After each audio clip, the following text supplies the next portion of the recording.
ஒரு செம்பு தண்ணி எடுத்துக்கங்க. அத தோசைக்கல்ல ஊத்தி அதுக்குன்னு வழக்கமா ஒரு விளக்கமாறு வச்சிருப்பீங்கல்ல, ஆமாங்க, அத அடிப்பக்கமா திருப்பி சரிங்க, வரட்டு வரட்டு வரட்டுன்னு ஒரு 4 இழுப்பு இழுத்து சரிங்க, நல்லா கழுவி விட்டுருங்க. சரிங்க. ஒரு கிண்ண நிறைய மாவு எடுத்து பெரிய ரவுண்டாவும் இல்லாம சின்ன ரவுண்டாவும் இல்லாம சரிங்க, பொதுவா ஒரு ரவுண்ட ஊத்தி 4-5 வெங்காயத்தை போட்டு அள்ளி பொடி பொடி பொடியா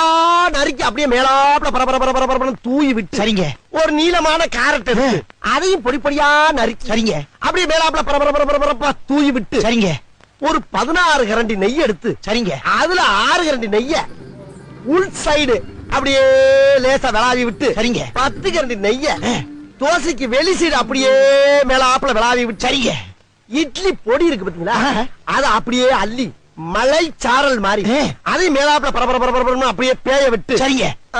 பொத்துனாப்ல அப்படி ஒரு பருத்து இப்படி ஒரு பருத்து அப்படியே ரெட்டி கலர்ல முருக முருக முருக விட்டு கம கம கமன்னு ஒரு ஊத்த பத்த எடுத்துட்டு